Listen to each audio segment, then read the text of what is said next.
Bonjour et bienvenue pour cette quatrième vidéo du chapitre sur l'étude des fonctions polynômes. Dans cette vidéo, après avoir étudié les fonctions polynômes de degré 1 et 2, nous allons étudier les fonctions polynômes de degré 3, avec ce premier exemple, f de x est égal à moins x cube plus 6x carré moins 9x plus 1. Tout d'abord, remarquons qu'il s'agit bien d'une fonction polynôme de degré 3, puisqu'ici le plus haut degré c'est x au cube, donc c'est bien degré 3. Et on pose la question, comme pour les fonctions dans la vidéo précédente, on cherche à établir le tableau de variation de cette fonction. Ici, on demande sur l'intervalle 0,4. Reprenons les étapes comme dans la vidéo précédente. Première étape, on calcule la dérivée de f. Donc ça, c'est avec les formules que nous avons vues dans la première vidéo. Donc f' de x est égal, alors ici on a le moins qu'on laisse devant, x au cube, je vous rappelle les formules, x au cube, la dérivée c'est 3x carré, la puissance descend devant, et on a une puissance de moins ici, donc une puissance de moins par rapport à 3, ça fait 2. Donc ça nous donne moins 3x carré, plus 6, le 6 ici, il reste devant, et x carré, je vous rappelle la formule, de dérivée, c'est 2x, donc 6 fois 2x. Ensuite, moins 9, eh bien il reste là, et x, la dérivée, c'est 1, donc ça fait moins 9 fois 1. Et puis ici, le 1 qui est tout seul, il est sans x, c'est une constante, donc là, par contre, ça donne 0 pour la dérivée, donc je ne l'écris pas. Donc voilà, on s'est bien écrit toute la dérivée. J'ai écrit ce que ça fait, moins 3x carré, 6 fois 2, ça fait 12, et 9 fois 1, ça fait 9, donc on obtient cette fonction dérivée. Maintenant, la deuxième étape, on détermine le signe de la dérivée. Donc ici, la dérivée, c'est cette fonction, f' de x égale moins 3x carré plus 12x moins 9. Alors, cette expression, c'est ce qu'on appelle un trinôme du second degré, avec ici petit a qui vaut moins 3, petit a c'est ce qui est devant x carré, petit b qui vaut 12, et petit c qui vaut moins 9, c'est du type ax carré plus bx plus c. Alors, pour trouver le signe de cette expression, eh bien, on va utiliser quelque chose que vous avez vu l'année dernière, qu'on a revu cette année. C'est le calcul de delta. Ici, c'est b carré moins 4ac. Donc ici, b carré, ça fait 12 au carré. Moins 4ac, donc moins 4 fois a, c'est-à-dire moins 3, fois c, c'est-à-dire moins 9. Et ici, ça donne 36. À partir du calcul de delta, trois possibilités. Soit ce nombre est strictement positif, soit il est égal à 0, soit il est strictement négatif. Je vous rappelle les possibilités qui s'offrent donc. Si delta est strictement positif, alors il y a deux solutions avec ces formules qui paraissent un petit peu complexes, mais vous verrez, votre calculatrice les calcule directement, on va voir ça tout de suite.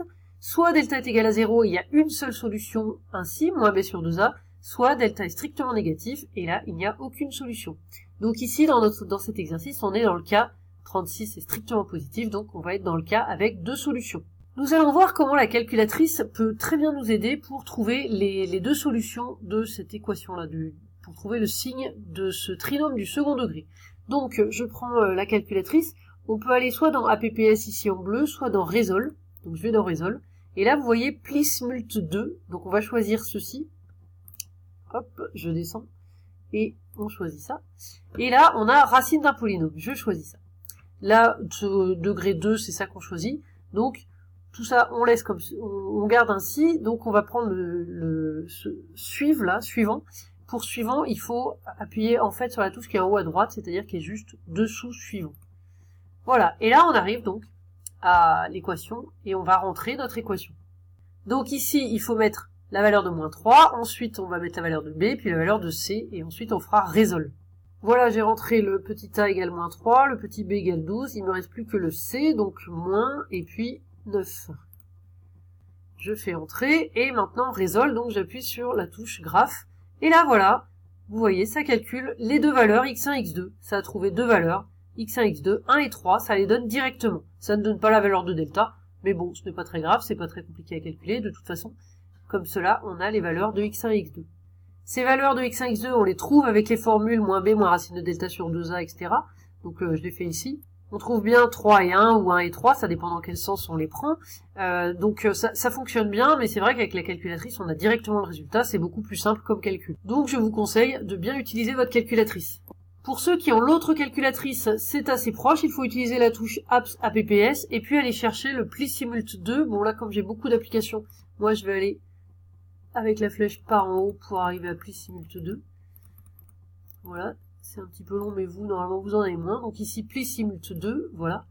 Donc, là, ça c'est parce que c'est la première fois que j'utilise. Il faut prendre polyroot finder, ça veut dire les racines d'un polynôme. Root, c'est racine. Et donc ici, c'est la même chose que sur l'autre. On fait Next, donc on appuie sur Graph. Et puis là, on va donc rentrer les valeurs. Donc pour nous, c'était moins 3, 12 et moins 9. Voilà, et puis on va faire Solve, donc en appuyant sur le graphe. Et on obtient bien les deux valeurs 1 et 3.